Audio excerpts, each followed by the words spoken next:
माझ्या बंधू प्रेमासाठी हा सौमित्र स्वतःचं सुख त्यागून माझ्या प्रभू समवेत मी या 14 वर्ष वनवासात आहे. पण जीवनात घडलेला आगळा वेगळा प्रसंग कोणता असेल तर ज्या लंकाधीशानं आमच्या माईचं चौर्य कर्म केलं त्या माझ्या माईच्या शोधासाठी कित्येक दिवस अहोरात्र झटलो. शेवटी माईचा शोध लागला. पण माईला कशा प्रकारे प्राप्त करावी यासाठी लंकाधीश रावण आणि प्रभू रामचंद्राचं युद्ध घडतंय. उदयिक होणाऱ्या युद्धात कोण सेनापती रावण घटकाकडून असेल, त्या दशाननाचा सेनापती कोण असेल याचा कानोसा घेण्यासाठी हा सौमित्र केला होता खरा. पण संप्रत या श्रावणी दरबारात आलोय. माझ्या प्रभूचा आशीर्वाद घेणे मला क्रम प्राप्त आहे. आपला बंधू सौमित्र आपल्या पूज्य आणि पवित्र चरणी नमस्कार होतो. विजयी भव, विजयी भव. त्या चरणांचे धुलीकण स्वतःच्या मस्तकी चर्चित केला बंधू. इंद्रजित वध. समाधान झालं नाही. आणि हा तुमचा बंधू हा सौमित्र नित्यशा राहिला तो तुमच्या चरणात आली. आणि म्हणून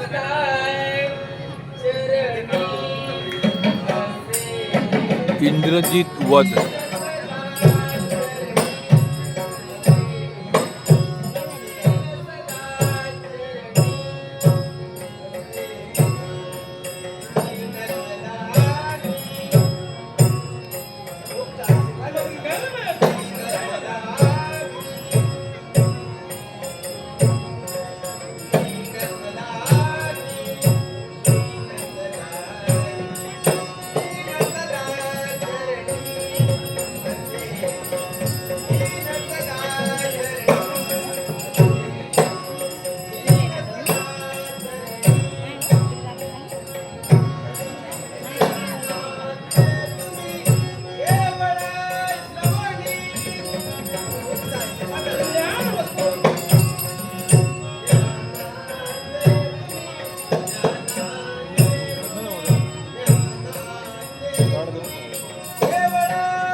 बरोबर आहे.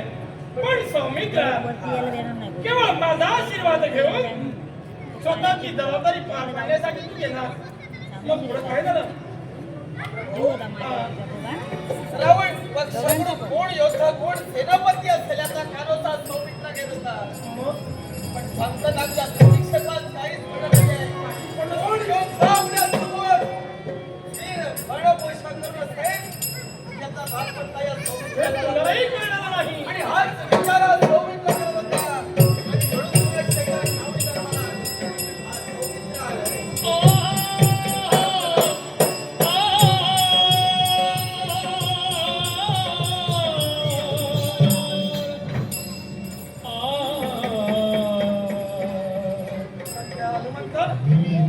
काय पाहतोय मी?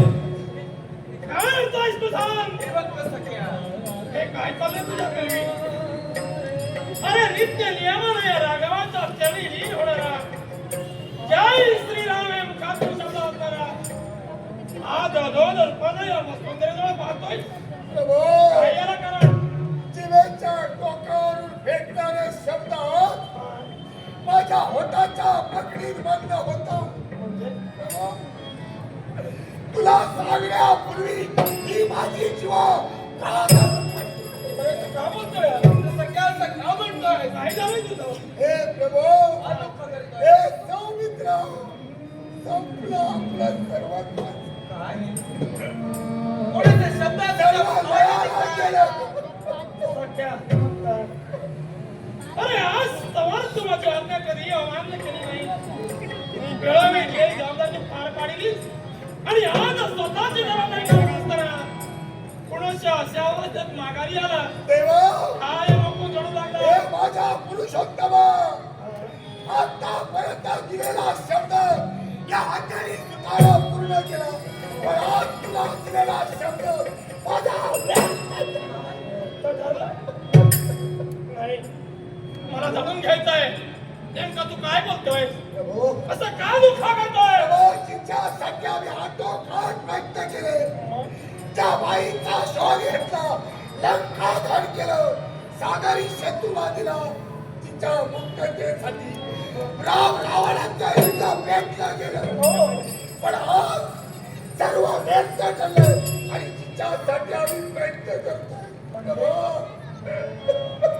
म्हणजे काय झालंय. ती बाई सोडून काय म्हणतोय.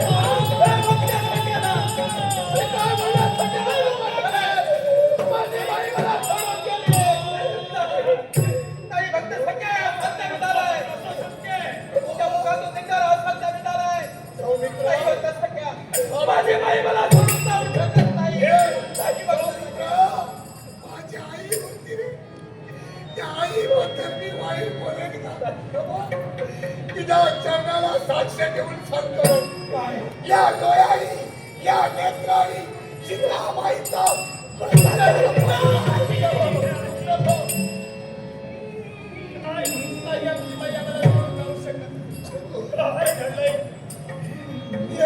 चंद्र नाही मला नाही पटत नाही. असं कसं घडलंय हो? पण सत्य अनंत सत्य भाषण कधी काय मला नाही. तरी असं घडलंय तरी कसं. याचा उलगडा कोण करणार? याचा उलगडा कोण करणार? भक्तराज तुमच्या मुखावरती हसू. राज हे सौमित्रा, हे सख्या हनुमंत.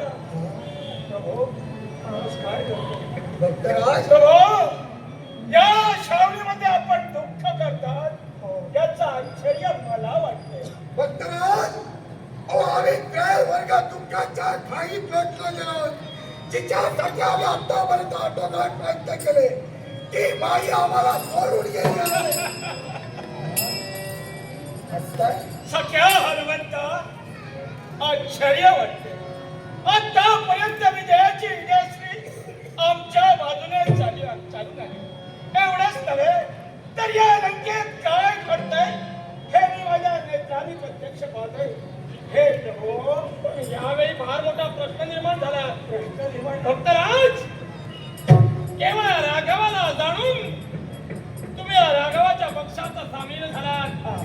वेळोवेळी तुम्ही मला सहाय्य केलात. मग आज हा राघव दुःखात असताना तुम्ही मात्र एकसारखे हसता. प्रभो, रागायचा काय कारण आहे. का तुम्ही असता त्या लंकेची इतंभूत बातमी आम्ही तुम्हाला दिली. असं असताना सुद्धा यावेळी आतापर्यंत विजयाची विजयश्री आमच्या पाठीत चालून आली. भक्तराज, पुन्हा पुन्हा त्या शब्दाची आपण पुनरावृत्ती दुःख का करता. करतोय या भक्ताला. भक्तराज याला कारणीभूत हा भक्त सखा हनुमंत सख्या साहेब. हनुमंता, तरी जीवाचा त्याला कथन केली की आमच्या बाईचा शेवट झालाय आणि प्रभूच्या चरणाचे सौभाग्य आमच्या केलाय. भक्तराज, आता जीवात ओ सत्य बाईचा शेवट झाला हे शब्द ऐकून तुम्ही कटकला असता, याचा अर्थ तरी काय समजावा? एकच. हे प्रभो, यांनी दुःख केलं असलं तरी चाललं असतं. पण प्रभो, तुमच्या डोळ्यातून अश्रू पाहिले. ही केवी लोणी परिस्थिती या विभीषणाची होते. पण या क्षणी भक्तराज नेमकं तुम्हाला काय सांगायचं. ऐकायचंय मला. प्रभो, सीतामाईचा शिरच्छेद झाला नाही. सीतामाईचा शिरच्छेद झाला नाही. बाबा भक्तराज, बाई जिवंत आहे. आणि माझा ब्रह्मचारी आहे आणि माई बद्दल अभद्र शब्द ना मी बोलू शकणार ना समोरच्याला बोलू देणार. तुम्ही म्हणतात की प्रभू बाईचा शिरच्छेद झाला नाही, पण मी माझ्या नेत्रानं पाहिलं ते का. हे सगळ्या हनुमंता इंद्रजित बायावी आहे. होय, इंद्रजित बायावी आहे. बायावी सीता तुझ्या समोर उभी करून तिचा पण मला सांगा, प्रभू, हे तुझ्या समोर मला खोटं ठरवतंय, कारण तुझ्यावर माझी माया, तुझी माझ्यावर माया आहे आणि हे मला पावत नाही. मग हे काय कशावर सांगताय? मला निर्माण झाला. मग मला सांगा, मी जर खोटं बोलतोय, बाई जिवंत आहे, तुमच्याजवळ ठोस पुरावा काय आहे. हे प्रभो, नुकतीच माझी पत्नी शर्मा त्या सीताबाईची वेणी फणी करून म्हणजे माझी बाई जिवंत आहे. माझी बाई जिवंत आहे. भक्तराज, तुमच्या मुखाने शब्द ऐकले. प्रत्यक्ष म्हणतात. हे प्रभू, माझी बाई जिवंत आहे. तेव्हा भक्तराज सुद्धा सत्य भाष्य कधीही करणार नाही. म्हणजे माझी सीता जिवंत आहे. जिवंत भक्तराज, आता रावणाच्या वतीनं त्याच्या सैन्याचा सार सेनापती म्हणून या नावाशी युद्ध करायला कोण येणार आहे. रावण सन्माननीय भूपेंद्र कोणकर यांनी आमच्या उत्कृष्ट हार्मोनियममध्ये भक्तराज, आणि त्या इंद्राजी दुधाचा सार सेनापती आहे, पण मी पाहिलं ती माई कोणती आणि अशोक मनात आहे ती माई कोणती.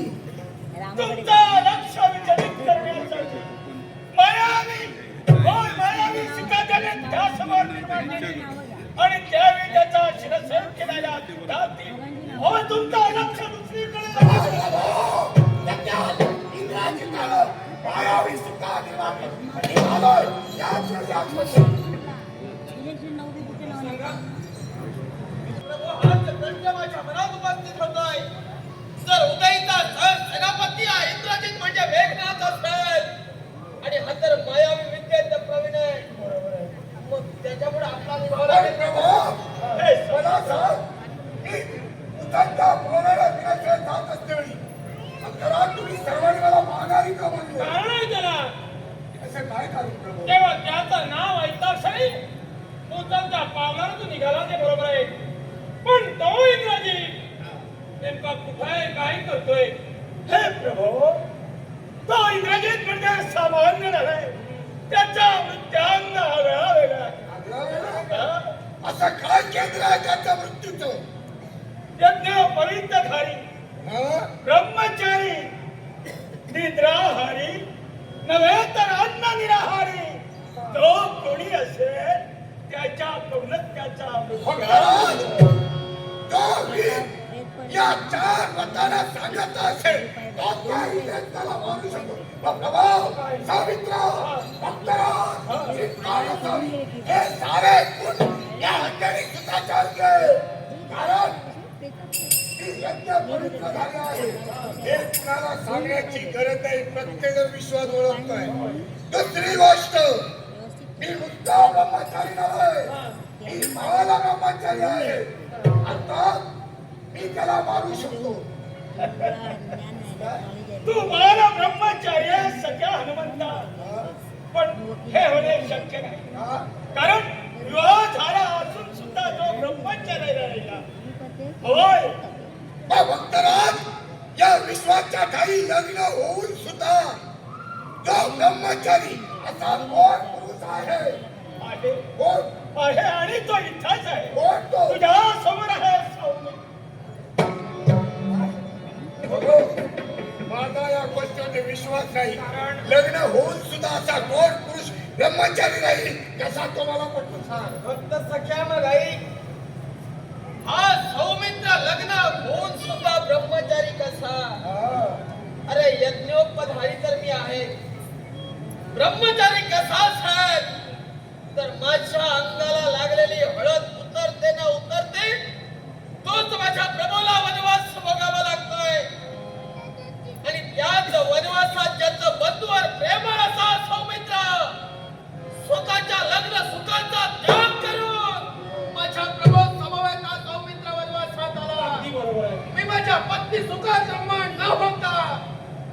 प्रभूच्या जडाचा दास बनून मी 14 वर्ष वनवासात आहे. म्हणून आज सौमित्र लग्न होऊन सुद्धा ब्रह्मचारी. हे सौमित्रा, तुझी पत्नी उर्मिला हिचा त्याग करून तू प्रभावावर गेला. त्या प्रभाव तरी 2 गुण याच्यात असले तरी ते पुढचे 2 गुण माझ्यात आहे. असे काय? कारण निद्राहारी मी आहे. मी तेव्हा झोपतच नाही. हे सख्या हनुमंता, तू म्हणे मुळी झोपतच नाही, मला झोपत नाही. झोपत येत नाही. साऱ्या झोपतो मी भटकत असतो. तू भटकत असतोस रे, पण वृक्षावर कुठंतरी डुलकी घेत असतोस. तिथेच तुझा डोळा लागतो. हा, केव्हा तरी डुलकी घेतो. हा, अरे जर निद्राहारी कोण असेल तर हा सौमित्र आहे. अरे कसा शक्य होईल? यालाही कारण आहे. अरे एक वेळ जर निद्रा आली नसेल तर मनुष्य माने इकडचा तिकडे होतो आणि तू म्हणतोय मी निद्रा आहे. अरे ज्याला छंद आहे रामाचा, ज्याला छंद नाही रामाचा, तो देह काय कामाचा. अरे माझ्या प्रभूच्या रक्षणासाठी 14 वर्ष स्वतःच्या मृदुमांडीवर माझ्या प्रभूचं मस्तक ठेवून प्रभूची गाढ निद्रा व्हावी आणि प्रभूचं रक्षण व्हावं म्हणून 14 वर्ष स्वतःचे नेत्र पुढे ठेवून जागरूक राहिलेला हा सौमित्र आहे. अगदी बरोबर आहे. हे सौमित्रा, फार सत्य आहे. म्हणजे 14 वर्ष तू निद्रा घेतली नाही म्हणून तिसरा गुण तुझ्यात आहे. निद्राहारी निद्राहारी बस. सौमित्र आहे. तो महत्वाचा आणि चौथा आणि शेवटचा गुण माझ्यात आहे. कारण मी अन्न निराहारी आहे. मी अन्न कधी भक्षणच करत नाही. अन्न भक्षणच करत नाही. अरे इकडून तिकडे उड्या मारून त्या वृक्षावरून त्या वृक्षावर अरे खातोस ना. हा, आता फळाहारी आहे. आता भूक वाटलं तर फळं तर खाणार. आता फळ आणि अन्न याच्यात फरक आहे प्रभू. हे भक्त हा. अरे अन्न निराहारी म्हणजे कोण? ज्यानं अन्नाला स्पर्श देखील केला नाही, नव्हे तर ती फळं असताना का असा तो अन्न निराहारी कोण असेल? कोण आहे? तर हा तुझ्या नेत्रासमोर सौमित्र आहे. सौमित्र, खोटं काहीतरी सांगून माझी दिशाभूल करू नको. अरे एक वेळ जर अन्न मिळालं नसेल तर माणसाची तडफड चालू होते आणि तू सांगतोय मी अन्न निराहारी आहे. तो कसा रे? यालाही कारण आहे. कारण या 14 वर्षाच्या वनवासात अन्नाचा एक कण स्वतः ग्रहण न करता माझ्या प्रभूसाठी मी याच वनातून कंदमुळं आणली, नव्हे तर नाना तऱ्हेच्या वृक्षांची फळं आणली आणि माझ्या प्रभूला भक्षण करण्यासाठी दिली. पण केव्हा एकदा सुद्धा माझ्या प्रभूने असा मला प्रश्न केला नाही की माझ्या प्रभू मला असा संबोधला नाही की हे सौमित्रा घे, तुला सुद्धा भूक लागली असेल यातील एक फळ घे, किंवा तू फळ भक्षण केलं का, असा एकदाही माझ्या प्रभूने प्रश्न केला नाही. मग माझ्या प्रभूची आज्ञा नसताना मी अन्न कसं काय ग्रहण तो करणार? मला सांग सौमित्र, 14 वर्ष तू कंदमुळे पूर्ण फळं भक्षण केली नाही. मग 14 वर्ष तू जिवंत कसा राहिला? यालाही कारण आहे. काय ते? कारण मनुष्य प्राणी अन्नाविना पाण्याविना जगू शकत नाही. पण हा सौमित्र आज 14 वर्ष जगतो याला कारण वायुदेव आहे. वायुदेव, त्यानं वायू ग्रहण करून स्वतःचा अवतार निर्माण केला. असे 14 वर्ष त्या 14 वेडे वायूचे ज्या सौमित्रानं ग्रहण केले म्हणून आज प्रभूच्या सौमित्रा, प्रभू, जरी तुमचा विश्वास जरी बसला तरी माझा विश्वास सौमित्राच्या भाष्यावर नाही. हे सख्या हनुमंता, असा कोण आहे वायू भक्षण करून 14 वर्षाचे 14 येणे आपल्या चक्राग्नीला येणे घातले. पण ते 14 वेळे मला सख्या पाहिजे. हनुमंता, ऐक. अरे या गोष्टीवर तुला विश्वास नाही असं तू म्हणतोय, बरोबर पण या गोष्टीवर तुला विश्वास ठेवावा नाही लागेल. प्रभू. कारण आहे काय? विषयाची परीक्षा घेण्यात काही हा, असं प्रभू, नाही. माझी सवय आहे. त्या विषाची जी ताकद आहे हे पाहण्यासाठी केव्हा केव्हा विषाची परीक्षा घ्यावी लागते. तुझा शब्द मी अमान्य करेन. मला याचे पुत्राचे भांडलेल्याचे वेड्याचे पाहिजे ते दाखव मला 14 वेळी. हे फक्त सख्या, जर या सौमित्राच्या बोलण्यावर तुला विश्वास नसेल तर प्रत्यक्षाला प्रमाण नको आहे. पण पुढे होणाऱ्या परिणामाला मात्र तू जबाबदार असशील. एक परिणामात त्याची केव्हाही क्षमा केली नाही. येणाऱ्या प्रसंगाला धैर्यानं तोंड देणं हे अंगाने सुखाचं कर्तव्य आहे. आणि म्हणून सांभाळून नाटक शिकव. कैलासवासी काशीनाथ परब